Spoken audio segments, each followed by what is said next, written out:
Hello everyone, welcome back to Superlights. We've been away for 4 weeks.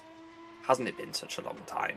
We are back at Imola, which is a stalwart of GPVWC in various guises.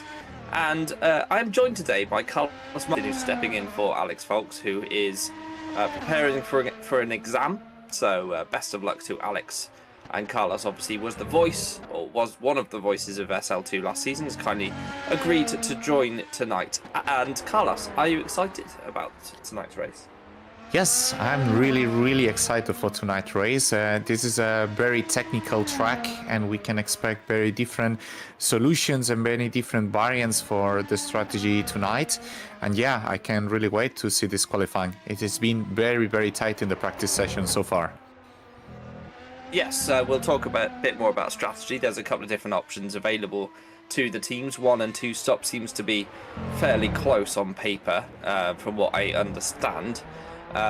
Qualifying wise, you can, as well as another one of those tracks with a very long straight, but also a reward is given for higher downforce as well. So you kind of have a trade-off, and another example where we'll see different teams using different levels of wing, as we see Jesse Lahtinen starting his qualifying session off. We joined slightly late today, but nevertheless we are not going to miss any of the action. And Apex have been, we were talking the other day, Carlos, in the podcast that's to be revealed tomorrow, about how well Apex have done this season, and Jesse has been driving perhaps not quite as well as Oliver Taras, but still very fast in his own right. Yes, he's been really fast. He's been a bit unlucky in some events like the disconnection at Canada, where he was in a comfortable top 5 position, maybe hoping for a 4th or 3rd position. So yes, he's been doing a really nice job so far. It will be important that he can cement these really good results to opt for the Constructors' Championship. Yeah, it's a long old season, but we're already a third of the way through. And Apex doing a good job, the championship being led by Hyperion at the moment, but we'll see if that changes at the end of the round here at Imola. And it's a good track, this. One of my favourites actually as it goes. How's it rank in your track list, if you like? For driving, I would say it's pretty nice, but probably in the mid-pack for racing, it's not the greatest, I would say. It doesn't offer many options to do overtakes. Just mainly you have the option in turn 2, which is the Variante Tamburello, and it's not a heavy braking zone, so you really have to push for a top speed delta overtake. So yeah, all these very low downforce setups will be way more meaningful for the race. Yeah, absolutely. Something to note is that you can get 2 laps out of the tyre in qualifying, and Mike has yet to set a lap time. We may or may not see drivers doing that, but it is an option that you might see certain drivers doing.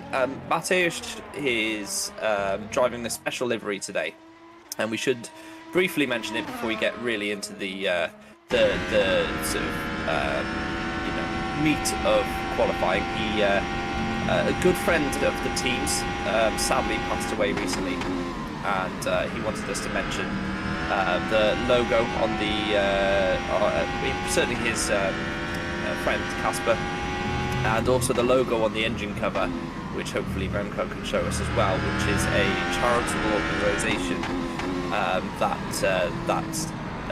Casper was very fond of, and they're running that as a special livery today. So kudos to the pair of poles in the Hyperion lineup. And Micah has gone to the top of the timesheets on his first flying lap. We have seen a 17.5 in the practice session, so they're not absolutely at their optimal.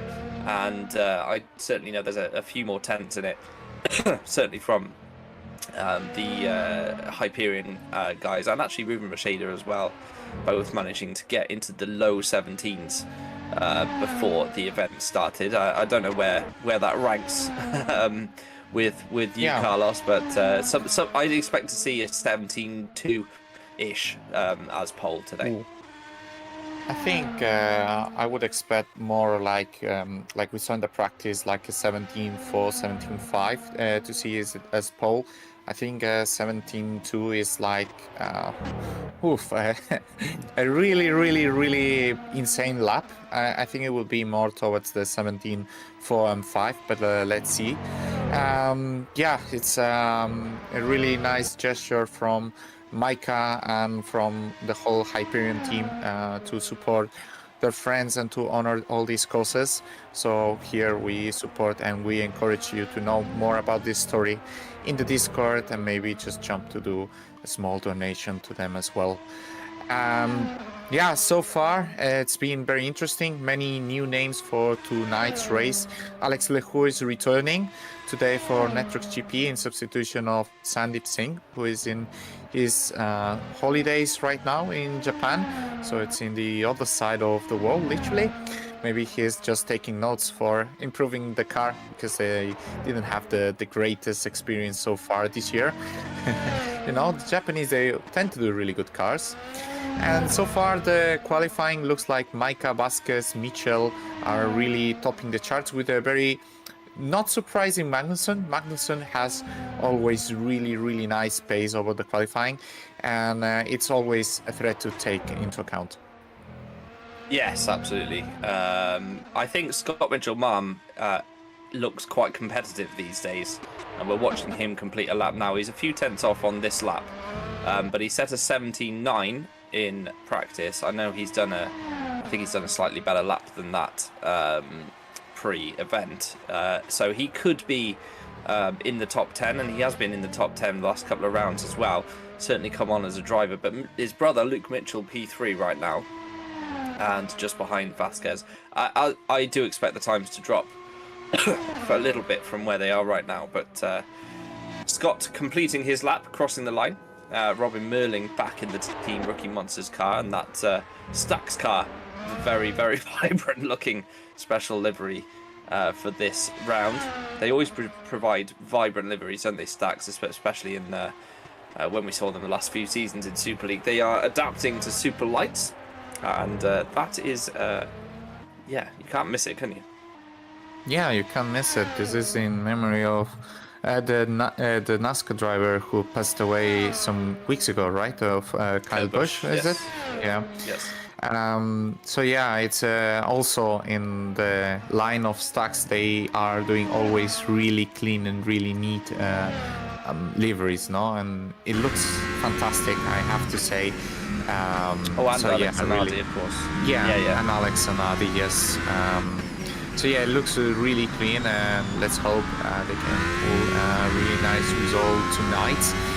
And yeah, big shout out to them, and let's see where they can finish tonight. And well, I think we can speak, yeah, precisely. I wanted to speak about the optiminals, that they are P8 and P9 already. I think also Machete had a pretty nice competitive lap time in the practice session, around 17.6, 17.7. So therefore he has some time to find in this qualifying session. The Apexes are not looking so great so far. They're main rivals of the Hyperions. Currently Taras is 12th and Yase is even further than 20th. He's currently P21st. So yeah, they will have to actually improve their lap times if they want to contest for any better for tonight. And we see, look, Mitchell also improving on Sector 1, going slightly better than Micah, which is just 34 thousandths better than Micah. Let's see what the Englishman can pull in Sector 2 and Sector 3. It's just closing here now, going into Variante Alta. It's not improving in Sector 2, but we know how difficult it is, right? The Sector 3, and there is a lot of time to gain generally in Sector 3. So it is not over for Luke Mitchell. Probably he can still have a great shot in the last sector. Approaching the last two corners, the last two ribazzas, exiting turn 18, heading into turn 19 just before the finishing line. And that's good enough for a lap time of, it's not just there. He improved his lap time, but it's not enough to improve position. But he'll still have enough time to go either for a second lap time, as you second time lap, or to pit and go for another one go. Whereas Ruben Machete is just improving in Sector 1, improving in Sector 2, didn't look clean enough in Sector 3, and yeah, it's just missed those 2 tenths that just pushes him away and still keeps him in P7, just improving one position for now. Yeah, and we saw Macheda had some good pace in practice and unable to put it together on that final sector, as you said. But he was purple 1 and 2. Thiago Mello up there in P4 for green stripes. That's a decent lap time for him. Yeah, there's some interesting drivers that aren't in the top 10. Taras and Lardinen haven't put a good lap together as of yet. And we've seen Jolt Schux as well previously set a really fast qualifying time in previous rounds. He's currently down in P19, so has some work to do as well, as we see Scott Mitchell-Mann flying through the double right-hander at Aqua Minerale, coming up towards Variante Alta, and he is down on his own middle sector, and that was quite a lot of curve through there for Scott. I think we might see him abandon this one and go again. He does have enough time to do one final run. Yeah, that's the thing of this track, that is really short. The lap times are super short, and then you can go for another time lap, and the pit lane is very long, so you just exit at the start of the pit lane and then you appear just at the end. So it is really good for trying many attempts, and he needs it because it's super technical, and yeah, you kind of need it. We see Federico Russo closing a lap in for P12 with an 18:21. Yeah, it's a decent competitive lap time, but everything is very packed. We have just 10 drivers within 3/10 range, so that is really tight, especially the top 6, which is everything within a range of 1/10. We see many people just now preparing for the last attempts. I don't see any particular extraordinary lap going on, as we see Oliver Taras, which is 2 tenths down in Sector 1, just 60 thousandths shy in Sector 2. Oh, that was not a great chicane by the Englishman, just trying to close now, maybe his one of his last attempts. If he goes to the pits, he will still have a chance for another attempt. We'll see how it goes for the last 2 ribazzas. I think he's gonna give up the lap. Yes, he does. He wants to try again on one final run. It was a bit messy, that final sector for him, and zoops back to the Lunark pit garage there as Magnussen is coming through the middle sector. He's matched Micah's first sector. The lap times are not coming down as you said, actually, although Lahu has just gone to the top of the timesheets and just pipped Micah. Look how tight it is between the top 6, really. They're all within a tenth, as Magnussen clearly running a different downforce level than others, coming through that first sector almost 2 tenths up on Lahu. Has lost a little bit in the middle sector, and that will be the end of that lap. He's kind of lucky. I mean, in this Imola configuration, obviously you pit after the final corner, so if you're down on your delta, you can just bail on the lap and have another go. Yeah, So totally. it's one of those tracks that allows you to do that, unlike, let's say, Silverstone, for example, as Merling is middle sector is a little bit off, but it's still green for him. Oliver Taras then is 15th, Scott Mitchell 14th. We're looking at some of those drivers. Lartinen in 16th. They will be hoping to improve if they can, as Merling is going to finish this lap. And Team Rookie Monsters have struggled a bit this season, haven't they? All things considered, Carlos. They perhaps could have had some better results than they have. Yeah, we expected a bit better from them, especially seeing what they showed us last year. Maybe this is the kind of season I expected from them maybe last year, because they were doing fine in FS1, but they were not the absolute best team, as we see all the times be getting so tight. There is 5 drivers in 25,000 in the top 5. That's really nuts. They are struggling a bit, and hopefully they can find a bit of pace. And this division is very punishing. So we see Harry Smith trying to close up a lap, currently in P22 for the Englishman. He will close the lap now for an improvement to up to P18. So that will be free choice of tire for the whole race for him, at least. Then we see Pavel improving a bit on the lap time from Alex. And he goes very off track. And this will be pretty normal to see drivers to improve on Alex's lap time, because Alex has 5 kph less than the rest of the field. So it will be regular that we see people improving on him, but they should be going backwards as soon as the sectors go on. We see Thiago Melo improving on Alex, and we see that he's slightly behind on his lap time in sector 2. The chicane was not fully clean either, I would say. Let's see what Thiago can cook until the end of the track, where he's heading into the last 2 corners, the last 2 ribazzas. He's going for turn 18 now. He's gonna need a clean exit. It's a clean exit. It didn't look very pushy, but it was clean. Now into turn 19 and the finishing line, and he stays in P4. P6 for him. Aaron Vasquez. Yeah, Aaron Vasquez, our championship leader, has got to hook this final lap up, hasn't he? He's currently P4 and crosses the line, and he doesn't improve. In fact, it looks like he invalidated. Micah crosses the line. He had a poor final sector as well, and unfortunately for Micah, doesn't take pole position once again. Looks like Lahu is going to take it. There's no one else on the lap as Magnussen crosses the line. It's so tight, isn't it? It's crazy. But Lahu looks like that lap time was good enough, and they didn't even match their practice fastest laps in this session. It was a bit of a messy one from everyone, but Alex Lahu takes the pole position for Netrex. Matej Schmeichel, P2 for Hyperion, with Ruben Rashida P3. Aaron Vasquez in 4th, with Luke Mitchell 5th position. Thiago Melo in 6th, and all of those cars look less than half a tenth, with Patrick Magnussen just behind 6 hundredths behind in 7th. Then we've got a small gap to Saracino, Pavel Andrzejewski and Jan Dragoon rounding out the top 10 for Optiminal. Lewis Mesa, Glamsetter, Mitchell Marm, Russo and Taras rounding out the top 15, and all of those drivers will have to use the soft compound tyre at some point during the race. Then Jorge Marquinez has a free choice of tyre, Jesse Lahtinen the same. De Chutis is 18th place with Schucks and Harry Smith rounding out the top 20.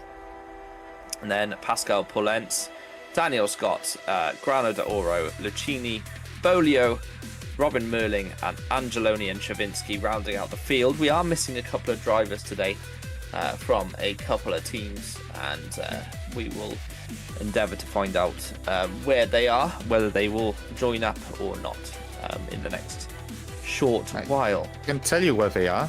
Not in the server. Nice.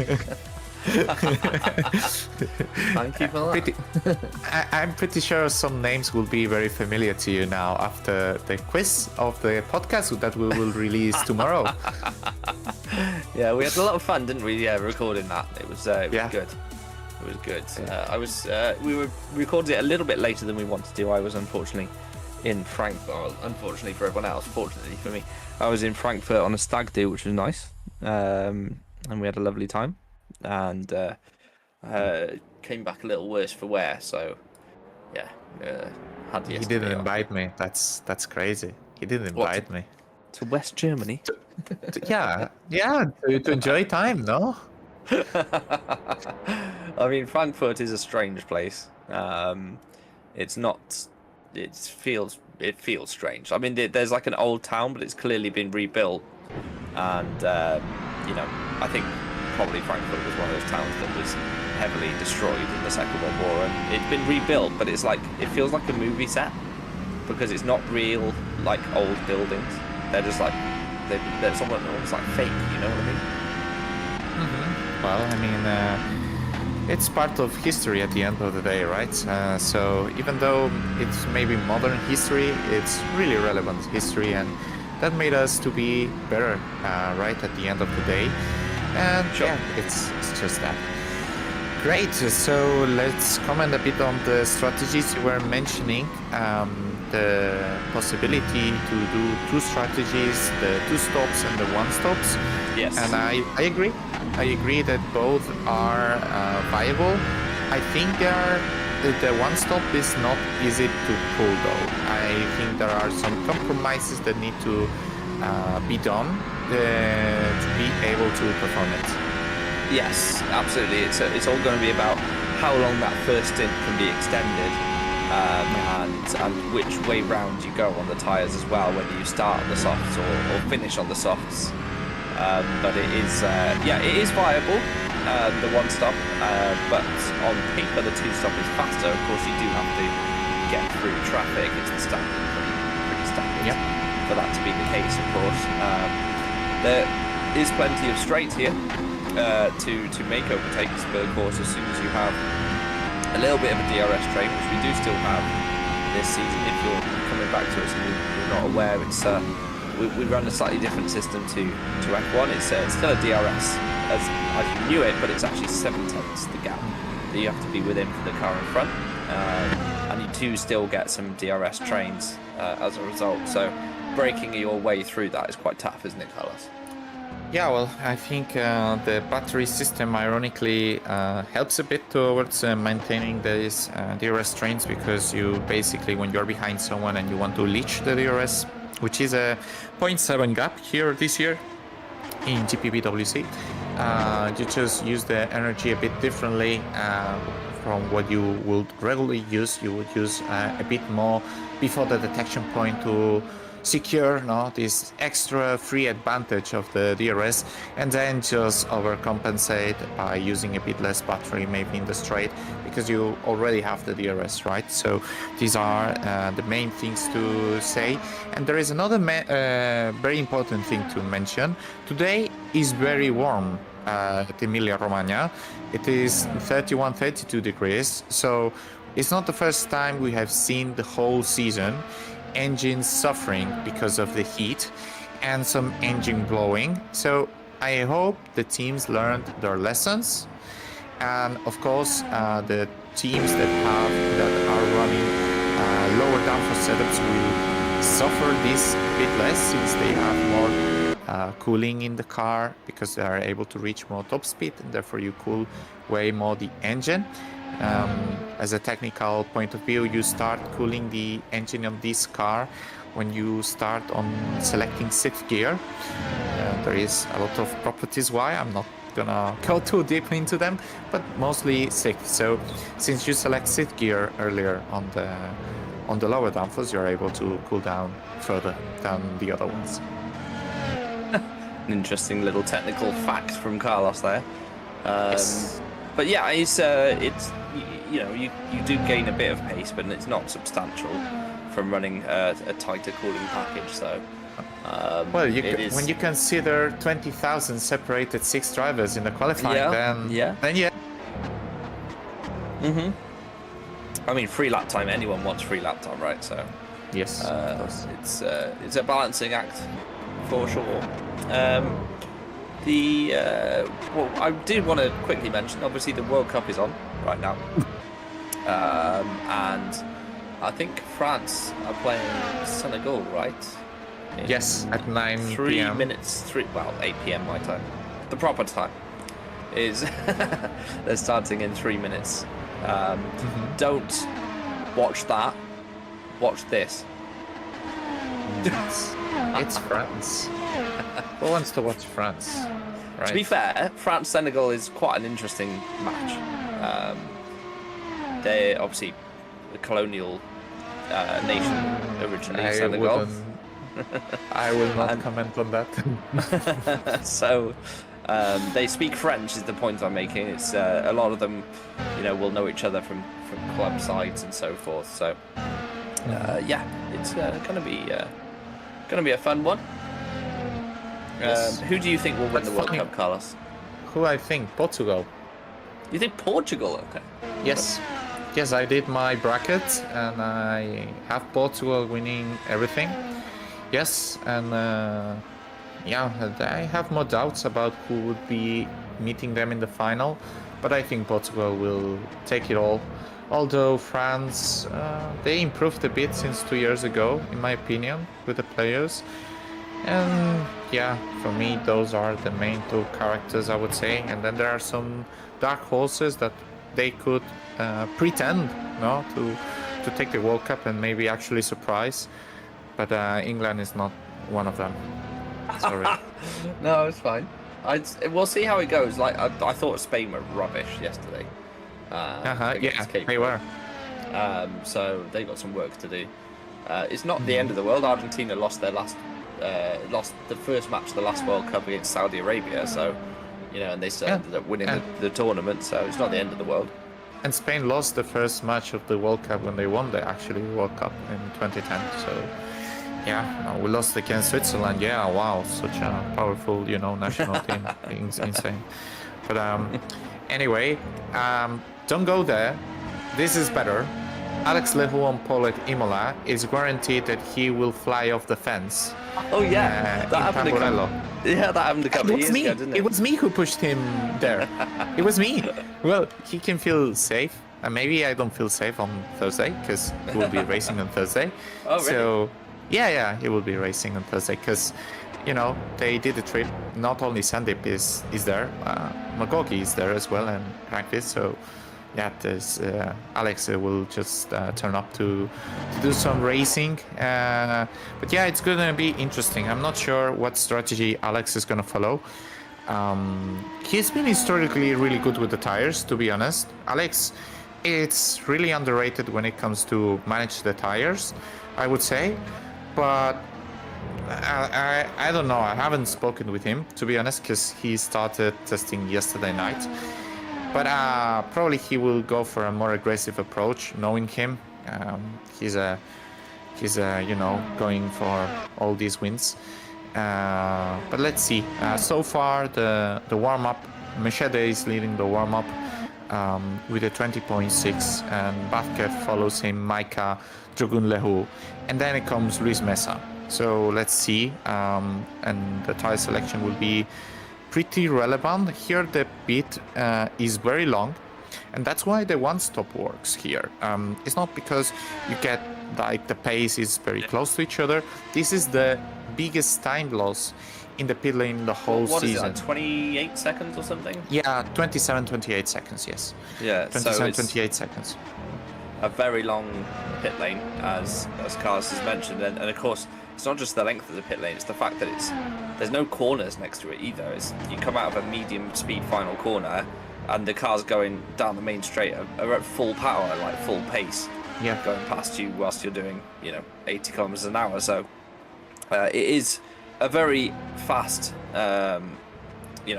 straight against a very slow pit lane. Yeah, it's as you mentioned, it's not about the length. It just as you see, it's pretty far away actually from the last corner as well. It reminds me a bit like Jeddah, but Jeddah at the end you cut it slightly the first corner, so it's kind of fine. Oh, as we see some smoking already. Who was that? I think it was Glance Setter, but I'm not sure. That's ominous, isn't it? A lot of drivers have got it wrong in SL2 this season. We've seen a lot of smoking engines this so far, and to be honest with you, it's crazy to me that people are running their engines so tight. Yeah, well, I mean, I would too. Like it is really not needed, but the risk sometimes can be really rewarding. There are ways to manage this risk. It sometimes comes down how the driver can he manage his emotions? Can you manage to separate yourself from the drivers whenever it's not needed and so on, right? I personally go very risky because I'm very cold-minded when it comes to attacks, even though maybe people do not agree on that.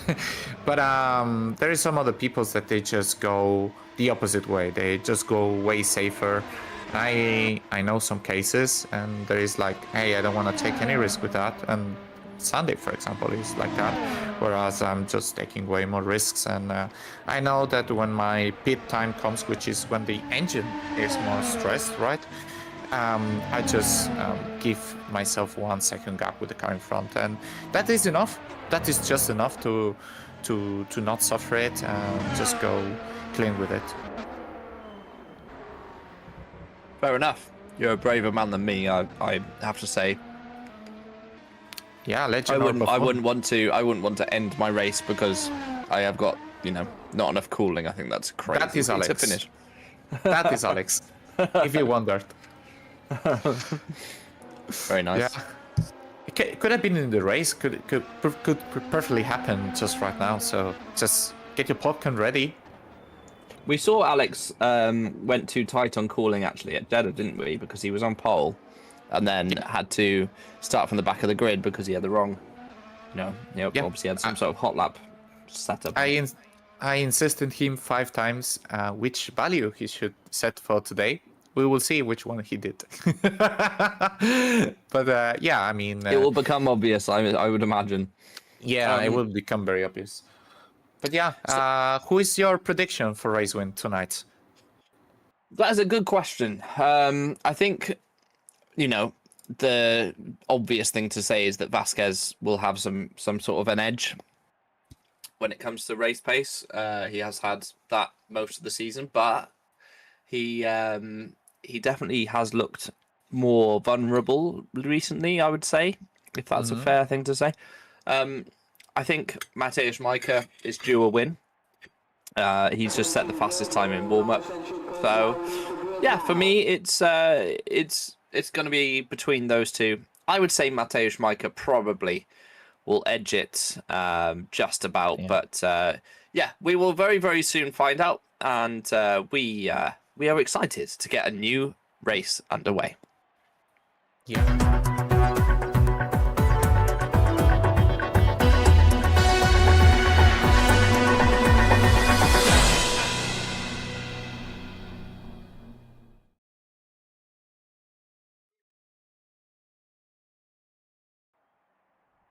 So, Carlos, who's your pick for race win? Yeah, I was going to pick Majka because this top speed, it is quite relevant. If you are able to just have this top speed, you can pull the overtakes at any time. Aaron will have, maybe he has the edge, maybe on race pace, as you mentioned. But when you struggle with top speed, even if you have a superior race pace, it will be pretty difficult to overcome this. And let's see the tire elections. I already see some differences. I see Luke Mitchell with the medium, so that is very interesting. Whereas I see a majority of drivers selecting the soft at the front, which I like to see. And this year, with the regulation change that you can choose tires, it gets very interesting. People still followed their minds, But yeah, let's see how is the starting grid for tonight. Yeah, you can take us through it, Carlos. Yes. Let's On go. pole position, Alex Lehoux, P2 for Mateusz Majka, P3 Ruben Meshede, P4 Aaron Bucketh. Then we go for the third row. We have Luke Mitchell, Thiago Melo, Patrick Magnusson, and Giuseppe Saracino for Team Shiba. Pavel Andrzejewski is in P9, Jan Dragun in P10, Ruiz Meza in P11, and Christian Glansetter making debut today for PZZW in P12. Scott Mitchell-Mum in P13, Federico Russo in P14, Oliver Taras in an unusual P15, and Jorge Marquinez P16. Jase Latinen P17, Lorenzo Di Ciutis P18 for Team Shiba, Sol Jux, TTF Racing P19, and Harry Smith in P20. Pascal Pollens P21, Daniel Scott 22nd, Victor Grano de Oro 23rd, Mirko Lucchini P24. And closing out almost the grid, Maxim Bulio P25th, Roman Milling 26th, Osvaldo Angelone 27th, Filip Czerwinski for Fusion Racing in 28th, and closing for Green Stripes, Victor Bie 29th from the pit lane. So yeah, my take. Yeah, thank you. I didn't lose practice, I think. Yeah. Well, what I like about this track is how long the name is. It's so long. It's had to cut into the Superlights message there at the top. Yeah. The full name of the track taking over. Sounds like a different variant of a spaghetti, if you ask me. Enzo and Dino Ferrari International Autodrome, or Autodromo Internazionale. Emilia Romagna. Yeah. Emilia Romagna, it sounds like a Bolognese or something, you know? It sure does. Right, all the cars are on the grid then.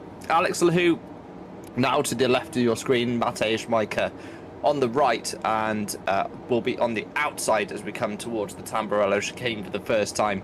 Let's see who gets the better launch as the red lights come on. 1, 2, 3, 4, and 5. Held for a long time, but away they go. I think Lehoux got a very good launch actually, and will clear easily Mateusz Majka as they head down towards turn 1. Will Majka try to hang it around the outside of Lehoux as they turn in for the first time? No, he doesn't. Slots in behind. Ooh. We've got a spinning Luke Mitchell in the background and another car in the wall as well. I think that was one of the, that might have been Merlin Daniel perhaps, Scott. or is Daniel Scott? Oh, he has had such bad luck this season as we head through the first sector. So a nightmare for Luke Mitchell. Didn't see what happened to him, but away at the front, Mateusz Majka now leads from Alex Lehoux. He's obviously made a move at some point, maybe into Tosa, and that was crucial for his race. Yeah, well, that's very surprising that he pulled a move right after turn 3. So let's see how Alex is facing this, because he's already open 8th gap. It will be crucial for the Network GP driver to keep this DRS. Let's see how they will manage the energy now. But we have seen some messy start. Let's see soon if we can have an update on the tires. That will be crucial for the strategy. We see Bafket super close on Meshede. We see that the top 6 is starting on the softest compound, and we'll see already a bit of a gap between 7th and 6th. So that will be very normal to see. This lap, they will not have DRS available, so they will have to wait for the next attempt. Let's see how these top 4 that are clearly pulling away. Patrick Magnusson maybe had to defend the position in the first lap, and therefore this time loss, and therefore behind the whole train that will try to make positions. Yeah, absolutely. It's Magnusson there is almost outside of that 7/10 DRS, and he needs to stay there if he wants to hang on to that leading quartet, as you say. But Majka as well trying to get out of DRS and not quite able to just yet. There is just that one main zone down the start-finish straight where the overtaking can happen, as Victor Bia has already binned it. He started from the pit lane, unfortunately, has lost his front wing. Could be a very short time in Superlights for him, as Magnusson has made a little bit more time up, and Macheda has dropped outside of DRS from Alex Lehoux on this occasion, so he will be vulnerable to Aaron Bachev down the start-finish straight on this next lap. So this could be a major opportunity for Aaron to make a position. Yeah, that is very important if you can make it. But we see Magnusson also super close, and we saw that Magnusson also has really good top speed. So maybe I wonder if there is here maybe a double overtake chance for the Norwegian driver, the Icelandic driver, sorry. But it seems like no, that the top speed from Machete will be very hard to deal with Vázquez, that he was lacking 6 kph in the qualifying. Yeah, that was huge, wasn't it? Even without DRS, Macheda was able to easily defend that. It wasn't even close down into the first corner. So an interesting strategy where the sort of the higher downforce of Vázquez and Lou is kind of keeping them away from the other drivers through sector 2 and 3. But then those higher top speeds that the Micah, Macheda, Andrzejewski, that group have is keeping the position, if you like. So through here, look, Lahu is going to close up to Micah, but he's not going to be able to do anything about it with that DRS. As we've got a yellow flag further back, someone has gone off the track. It's Robin Merling, and that's both rookie monsters then out of the race within 3 laps. They are having a nightmare this season. Yeah, they really do, and being out before lap 3 finishes is really not ideal. And yeah, it seems like the Micah is trying to control the pace quite a lot, because everyone is catching up on them. Lap times, they look very slow, if you ask me. They are doing 21.0. I was expecting in the verge of doing 20.5, 20.4. Yep. So definitely they are going for the one stop. Yes. If I have to bet my money, this is going for the one stop, trying to control this. So maybe there is a big blunder if in the Alex's mind was to do two stop, to allow Micah to go through in lap 1. Well, I guess later we'll have the chance to see a replay. So what is going to happen right now? Race is going to be steady for 10 to 15 laps, because they are saving tires. Their only goal is to just make it through. They are probably going about to lap 21 to lap 23. It will be important to see. The most ideal is probably lap 23 with the soft, but if you go to lap 21, you pit and you get the undercuts, seeing that how difficult it is to overtake, maybe it's worth. Yeah, but then you have a very long second stint, and we do know, I mean, you know yourself from Canada how important the tyre offset is in these type of cars. So, yeah, it's an undercut is valuable if you have the straight line speed to keep you there. As we see Mello here lining up Magnussen down into turn 1, not going to be able to do it. And it just seems like perhaps battery usage, a little bit of top speed, it's just keeping these guys ahead at the moment. As Macheda has just dropped out of a DRS with Lahu, but gets back inside. He's going to swings a roundabout for the entirety of this first sort of part of the race, I would say. But Saracino, look, a second He's a medium. away. Yeah, he is on mediums, and that is, I mean, he's staying in touch, isn't he? Actually, because of the slow pace of the leaders. This could play a little bit into his hands as we go through the race, especially if he switches to the soft later on. But we'll see. Yeah, do we have any replays, Fabian? Let's have a little look and see what happened. Especially I'm interested to see what happened to Luke Mitchell and of course the overtake from Micah Daniel Scott as well. Yes, as well. Yes, love to see what happened between Lahu and Micah on the first lap. So this is Mitchell's start then. He was on the mediums, obviously didn't get quite a great launch. No, those mediums not biting into the surface quite as well, but he sort of held position. And then what happened down into turn 1 here? Oh, he's pinched in the middle. Magnussen. That's entirely on Magnussen, I'm afraid. It's really hard to judge who was at fault there, but yeah, it's the risk of this track, right? It's super tight. We have seen it 2 years ago, right? That with that massive incident. Oh, that was Marquinez, I think, right?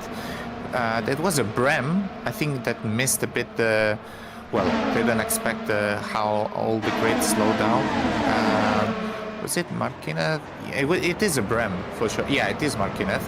Yeah. And it just doesn't expect it to them to break this much, and then hits Grano de Oro, which ironically they are really good friends. Oh, wow.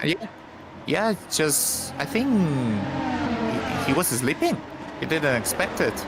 No, I agree. Yeah, Ryan just launched it around the outside at the Villeneuve chicane. That was a great move from Micah, and they've been involved in some battles, haven't they, Hyperion, this season so far?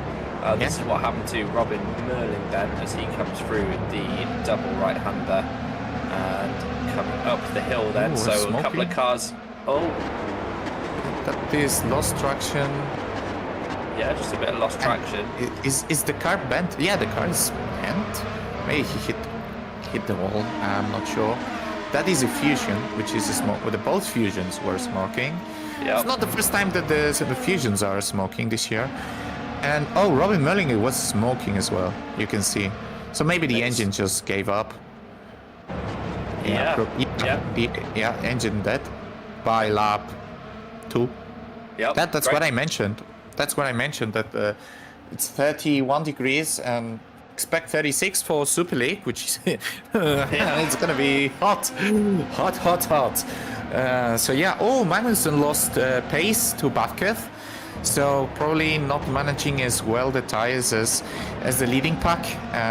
It makes sense, right? Because the leading pack was going away at the first laps, and now he's just not able to follow them, currently pacing on 21.3, whereas the front is still doing this exactly the same laps as they started the race at.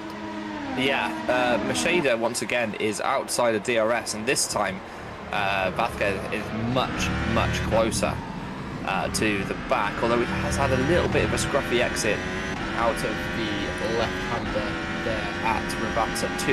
Yeah, and look at the straight line. Yeah, look at the straight line speed that Macheda has, even without DRS, which he doesn't have. You can see the front wing is down, rear wing is down, and yeah. Did you see the lift and coast?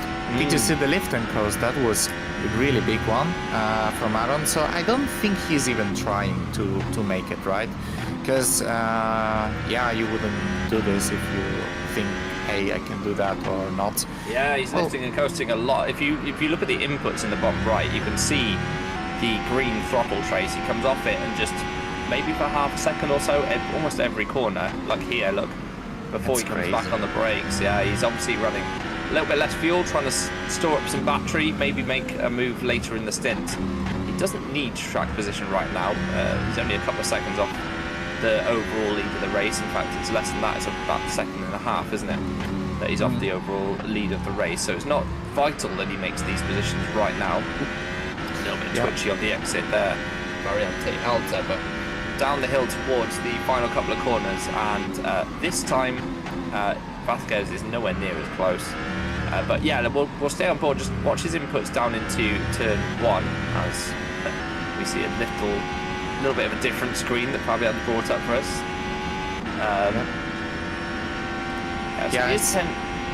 He's going for it now, I think. Yeah, but he gave up. But Ruben had DRS this time, so it was unable to make that move. So maybe he is doing a little bit of Lycoing to store battery, Carlos, and then have a go when he has enough. Yeah, I mean, we have seen that Aaron not always qualified on pole right this year. I can think of Bahrain, for example, that he won the race actually with pretty much good domination, starting from P4 as well, I think. He's actually, I would say, a race guy, I would say. He's pretty much of a race guy. He manages very well the things he needs to do, the risks he needs to do, and when does he need to attack. So let's see. I think one of the... Micah slowed down a lot last lap. He was 4/10 slower than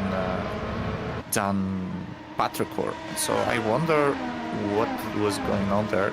They are suddenly improving. In Sector 2, they just did purple, Mike and Alex in Sector 2. So we see a yellow flag in Sector 2 right now.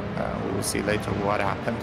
And so Micah is trying to play the fiddle, right? He's trying to, I do a very slow lap. He did 21.7 last lap. He just did 20.7 this lap. So yeah, he's trying to play the fiddle. And maybe this would be a great chance for Aaron to, because when you play this elastic game, no, I slow down, I pull, I slow down, and I pull. The DRS could break, and then opportunities for the guys behind might occur. Yeah, the gaps could. I mean, the gaps are sort of opening up now at the front of the field a little bit. If you look, Mercedes is. We've got gaps to the leader right now, which I always struggle with. But yeah, he's 6/10. Yeah, so he's about 7/10 off Lehu. I quite like the leader gaps. It's a little bit easier way to read the entire race. It just makes it harder for us to see who is it within and without DRS. But yeah, as you can see, Mercedes dropping off a little bit at the moment, just a tenth or two per lap, and it's going to let Vasquez have a better run, isn't it, at some point? I think he will have a chance now, because Mercedes doesn't have the DRS. He's very far away. He starts to lose time, so I think Aaron will go for it now. Let's see if he deploys the battery to its fullest extent. He's definitely a lot closer than he has been, and looking for that move around the outside of the German driver, and Ruven decides that he doesn't want to fight it. Through goes Vasquez up into P3. Yeah, and that's what he needed, because the pack at the front are leaving, and Melo actually overtook Magnussen, and he was even catching up. So very surprising from Melo, who started the season in Super League, and he was clearly struggling clearly in the back end of the grid, and suddenly now he's able to contest for the very top spots of Superlights. That is very surprising to me, but well done and props for him. Let's hope he can keep it tight for the upcoming 40 laps. And this is crucial, because yeah, they're increasing the pace. I'm watching the race view all the time, our wonderful tool for checking the lap times. And yeah, they completely changed the pace of the race. Now they are lapping in 20.6 and 20.7s, which is more what I... Sorry, well, carry on. Yeah, I was going to say, Lehu is very close this time round to the back of Mateusz Mika. I wonder if Mika is struggling a little bit on tyre wear. We do know, obviously, if you run lower wings, you do struggle a bit more with tyres, don't you, Carlos? It depends on the situation. Mika just did a 21.6. I'm struggling to understand what Mika is doing, because previous lap for him was a 20.68. Now he just did 21.65. And yeah, as long as, yeah, tires they drop, but they don't drop 1 second a lap. I wonder if he's not feeling confident, or he's playing this game intentionally. Well, I mean, games are allowed as long as you are within the regulations, and you have to stick to your best odds, right? And maybe he believes that his best odds are like keeping it like this, right? But it's really odd what he's doing. Maybe he's just like, even full depleting the battery from one lap to another, it shouldn't change this much, as we see Aaron pretty close to Lehu as well. Yeah, I think he's been looking after his tyres a little bit, hasn't he, Vasquez? And is now making his way towards the front of the pack. It's all going to be about whether he's close. I think he'll find it easier to get through Lehu than he did Mercedes, because I think Lehu's top speed is a little bit lower, about 4 or 5k, isn't it? So as Lehu does get a good launch off the corner and will have DRS from Mika. So not this lap for Vasquez. Yeah, I mean, there is also a big discrepancy in the engine state between Lehu and Vasquez. Vasquez has a 100% engine for this round, and then Lehu has a 50%. Mika, was it 75, I think? If I remember correctly, it was around there, if I'm not mistaken. So yeah, completely different engine states. For sure, they have a very similar downforce. Don't ask me why, I know it, but I know it. So yeah, with a fresher engine, once he has the chance, it will be easier than what he had before. And if you see Mercedes, it's very close to Vasquez. So it is, yeah, Mike is racing 22.4. It just doesn't make sense what he's doing. He just lost 2 seconds with the lap he's done 2 laps ago. Everyone's backing up now. Yeah, I wonder if they're trying to extend the life of the tyres to make that one stop work. And I mean, it makes sense, right? If you're on a two-stop at this point, it's your race is being ruined right now as Ruben misses the apex slightly. And look where Mello's come from absolutely miles back. He's now on the back of the leading floor. Yeah. That's why I'm saying that it's a bit weird what they are doing. I'm not sure if I was Alex or Aaron, if I wanted to be right ahead. I probably would want to, given the fact that he's racing very slow. But I think Mateusz, if he's being overtaken, I don't know, it's just a feeling, right? Because I don't have confirmed information that if he gets overtaken, he will be able to follow the pace. Yeah, it's weird. His lap times are weird. I don't disagree. Yeah. It's almost like he was sort of pushing to try and break that 7/10 and then didn't manage it. As we see another yellow flag. And if you do have any replays for us, Fabian, now would probably be a good time just before we get to that main straight, because something's about to happen, I think. In this pack. It's just everyone in 210s. Let's just stay here. Okay.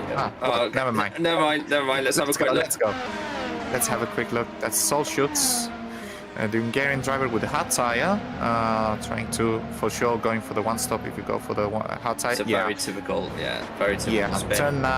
Turn 9, you go a bit wide, and if you hit the wall, it's over. Which it is for him. Yeah. Right, let's go back to live if we can. We see Pascal Polens fight. Whoa! All by himself. Oi. I was gonna say it was clean, but it wasn't. So okay. Back to the lead. Alex is leading. Oh look, Alex is now leading. Micah has been overtaken. So we did. I knew this was gonna happen. So Micah has been overtaken for the lead now. Macheda stays there. Mello stays there. So obviously a good exit from Lahoo, and Bravo. Micah's just dipped a wheel in. I think Lahoo's possibly got just more tyre life right now. It feels like Micah has just been struggling the last few laps, and Lahoo potentially has been saving in his slipstream and has now finally made the move for the lead. And yeah, we'll bring that up on replay just to see, but I assume he just got a good run and went round the outside through turn 1. Yeah, I mean, he was very close, and at this point, 22.2, it's too slow to be lapping right now in lap 14. I would expect to doing these laps by lap 20, by lap 21 maybe. It's too soon to be lapping at this rate for a one stop. I don't know. I have the feeling that Micah will just hang on perfectly. He looked comfortable, and look, he's gonna go for it, I think. Yeah, he's gonna go straight back past.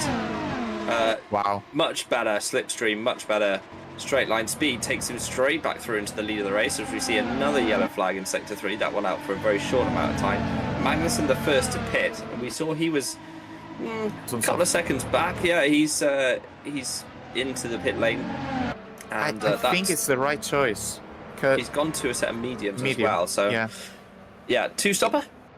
Yeah, for sure. But I think it's the right choice because they are racing so slow at the front that he's going to make up so much time. He's going to be able to lap between 20.7, 20.8 right now. He's going to lap 2 seconds a lap faster.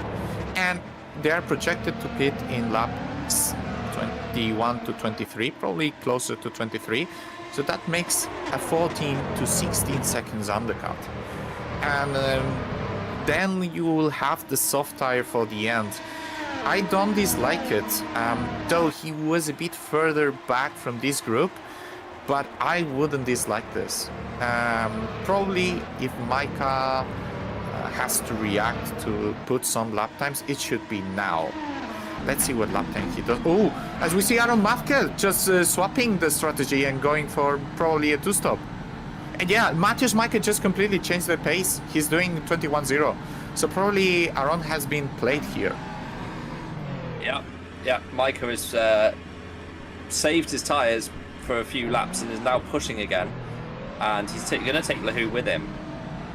So Vasquez, where will he come out? That's the crucial question. Will he come out into some nonsense? Looks like it's going to be a fairly clear track. No traffic for him. No traffic so for 10 seconds. Yeah, so he can put some good laps in. and Yeah. Ramsetter also pits.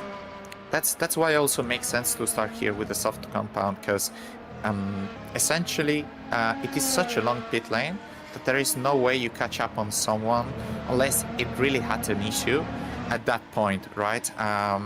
He has right now 4.5 seconds to run, and if you time properly the overtakes, you can even win time, you know, like you catch them in the straight, and that would be perfect. But yeah, I expect Mateusz now to just start pushing, but what a play. Let's see if it's worth for him. Well, do you think Micah could pit? That's the alternative, isn't it? No. Does Micah pit? Oh! Sold us all a dummy. Yeah, that's legal. That's legal. Let's mention that. That's legal. So Vázquez then will jump for sure now, Mateusz Micah, if Micah comes in on the next lap. But the thing is that 2 laps better tyre wear if he does switch to a 2-stop, because I think Micah is trying to do a 1-stop here. He's 1-stopping for sure. Well, he could still 2-stop on this lap with a 2-lap offset on his tyres. Could still work. Yeah, it could work, but you just put yourself into a position that makes no sense, right? Why would you slow down so much and then accelerate and some... I don't know. It feels like unnecessary noise to your strategy, I would say, although he's pulling away from Alex. Alex, you can see he's depleting a lot here to try to make it into the detection area, and yeah, he will make it. Another thing I wanted to mention about this is a track where track limits are a bit you know, not easy to manage. The chicane, you win a lot of time by abusing the curbs, and you just misjudge slightly the cutting that you can do. And then, as we see Thiago Melo heading into the pit lane, this is a 2-stop. There is, well, you could make it, but I think you will lose too much time by trying the 1-stop from here. Interesting. I think. Interesting. I don't know whether the hards are good enough. That's the big question. The hards? Well, I didn't drive the hards. So maybe. Yeah, you can go to the end on a medium, of course, but my point was, if you're pitting now, you're going onto a set of, as that was an easy overtake on Harry Smith. Of course, they're part of the same sort of group of drivers, so Smith making that quite easy. Melo comes out of the pit lane then, and Vázquez it's just done a 20.5 versus Micah's 21.6. So second a lap at the moment for Aaron. I don't think he's pushing that hard either. No, he knows the way to do this is that you keep more or less the same pace across the whole stint, right? That is the best way. So yeah, you can get 2 very flashy laps on 20.0, but then what, right? As long as we see Micah maybe struggling now, because Alex is closer. But for now, it makes no sense for Micah to play the fiddle like he did before, right? Or we assume he did, right?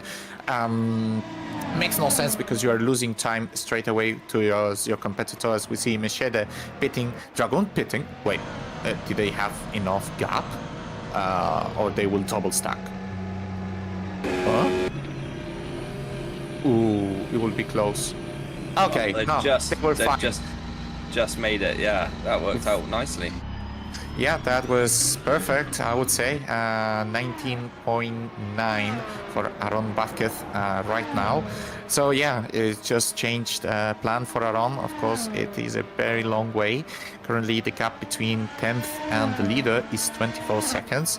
So yes, we will see how it goes from here and how the traffic will be also for Micah. It shouldn't have traffic at all, I would say, because most of the drivers that are around him will go to a 1-stop as well. Maybe just the drivers that are in risk to undercut him, like Mechede, it could be a bit annoying for him, I would say. Yeah, for sure. The question is, how many more laps can Mateusz do? That is the big question. And he's still pretending to do it. Yeah, I mean, I think Alex, as we see Saracino also going for the pits, I think Alex is, you might think, oh, he's very risky, he lets his emotions go through, but when it comes to tire management and everything, he's very settled, to be honest. He knows what to do very well, and he follows his strategy. He doesn't care too much what others are doing. He just, for the good or for the bad, right? He just is able to do that, and we can clearly see which drivers are going really long and which are staying on track. And yeah, these two are going for a one stop. They are going up to at least lap 23, I would say. Yeah, and the longer they go, actually, the better it becomes for them. To be honest, because their pace is not actually that bad right now. 22-0. Yes, they're losing 2 seconds a lap to Vázquez, but they should come out on medium to be able to match Vázquez's pace. The key will be whether, if Aaron is within, let's say, 15 seconds-ish by the time they pit, can he make that 15 seconds up in the final stint as he pits now? So, yeah, it might be. Let's see. Yeah, it's a medium. Yeah, for sure. You have to try it, right? You lose nothing. You have to set the medium anyway. And if you have to change midway by whatever, you add yourself at least flexibility. So yeah, you could still pit. Yeah, you could still pit twice. Yeah, that is true. But Aaron will lead the race, and he's definitely on a two-stop strategy. We know that for sure. So he should. Yeah, he's. Yeah, of course, he's not literally leading the race. Lehou still holds that, but Magnussen has jumped Micah, and Machida was quite close to doing so as well. I saw something at the exit of the pit lane. I hope I'm wrong, but I saw something, but let's ignore it for that now. But yeah, let's see. Pavel now P12. Bit of traffic right now here. Yeah, just right behind. Dragoon just did his pit, so he lost the track position with Jan, and there are many drivers right now. Oh, yeah, Harry Smith just lost the front wing, and probably happened an incident, probably turn 5 and 6, which is a common place to do a mistake. As we see Alex Lehou just reacting to the action from Micah right now. He will just, I think he will have just right he'll be behind. Yeah, I think he'll be sure. Behind Machida, I think he'll be. Yeah, might be. Yeah. What did you see on the pit exit that you thought you saw? I think he cut the exit. Micah. No, Micah. I just watched it back. It was, okay. Yeah, there's two dotted lines, so I can see why you would maybe think that. Yeah. But nah, he was fine. Good. Yeah. It's good that he didn't cut it, because this thing, it would be a shame to have such a tremendous race and such a vital, and it is very emotional right now, because there are two strategies. Maybe there is not the packed action, but I don't know what's going to happen. Do you know what's going to happen, Toby, at the end of the race? No idea. I do know that Lehou did get ahead of Machida just. It was very close.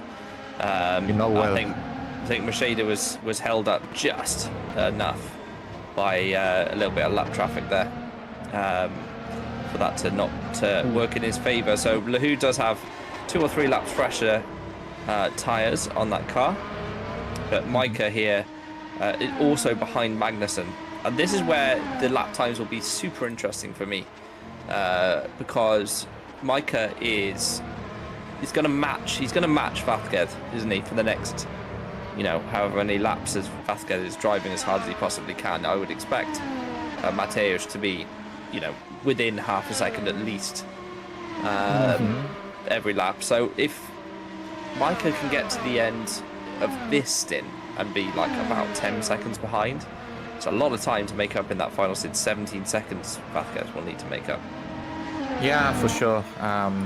He will need to make up a lot of time, but also it will be a very long run for Micah. So I think that the upper hand, it will come later on, no? When the tires from Micah are older, and then Vázquez can just try to pull the pace with the medium, which will be a tire that he could absolutely batter and destroy, because it's pretty stable, I would say, for this track.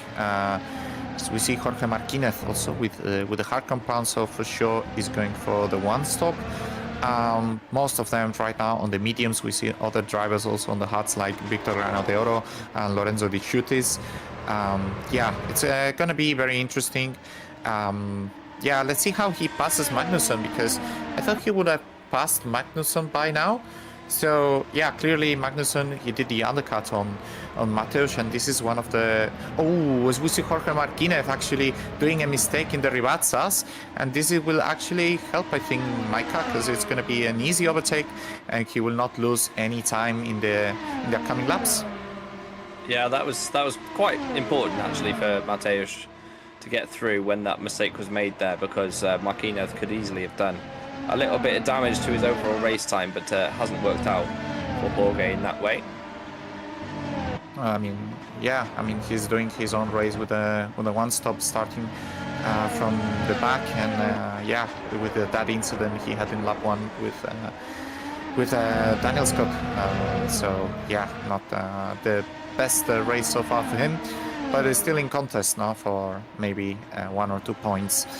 Let's see what Alex is able to do, because he's lost the position to Mercedes. He was ahead of Mercedes and now he's behind Mercedes. I don't know if it was a tactical thing to do or what is it about, because we see Saracino with the soft tires, so that confirms Saracino. He started on soft, right? I'm right now hesitating which tire he started. Ah no, he started on medium. He started on medium, hit it lap 20. So yeah, he's going for two stop. There's no way you can do 31 laps on the medium and the soft, right, Toby? Yeah, no, I don't understand. It's a two-stop. It's a two-stop, basically. It must be, yeah. It must be. Absolutely must be. But yeah, interesting to see what happens with Macheda as well and Lahu, why they have swapped, because Lahu he goes wide. Goes off track. Be careful for cuss track points. Yes. But he, yeah, you know, how or why did Lahu let him through? We don't know. Maybe he didn't. Maybe it's just that he's struggling with the medium tire, and he's just not sure how to deal with them. But he's not that far away from Micah. He's just 3 seconds. 3 seconds, there is 25 laps to go, so it's an average of 1/10 a lap. That is completely doable, I would say, if he finds himself. But he looks like he's struggling, because Saracino is right there with a soft compound. It will take him some laps that the medium will be a bit better than the soft. It will take him about 12 to 15 laps to be better, I would say. But yeah, Micah is not able to pass Magnusson. Maybe he's just tactically staying behind, just doing something similar, just using him to save tires. As we see Martinez going to the pits. Changing for maybe a medium tire, considering it's lap 24 laps about to go. And Alex will not have a chance to overtake Mercedes, since... There is a contact behind Saracino, and that was Melo. They had a contact in the turn 2, and they took each other out. Alex was actually very lucky; he didn't lose the pace either. So wow, that was an action. Yeah, it was, and we didn't exactly see the whole incident. It wasn't really looking back there, but let's have a look, see what happened. So Saracino then was being lined up by Melo. Did Melo make a late lunge here down the inside? Oh no, he just hit the back of him. Oh, yeah. Thiago, not your best. I would say, to defend Thiago, I think that it caught him off guard that Alex was lift and coasting, because they catch up on Alex very fast. And then, yeah, he just was eager to stick close to Saracino, and then he just eats him. It's unfortunate. It was, but it was also not his best there. Oh, for sure. Micah's lost a bit of ground, yeah. What's going on here? Is he just really taking it easy on the tyres? Or, I mean, he's got now it's a... Yeah, now it's a... It must be. It must be, exactly. He's now 11 seconds back of Vasquez, by the way.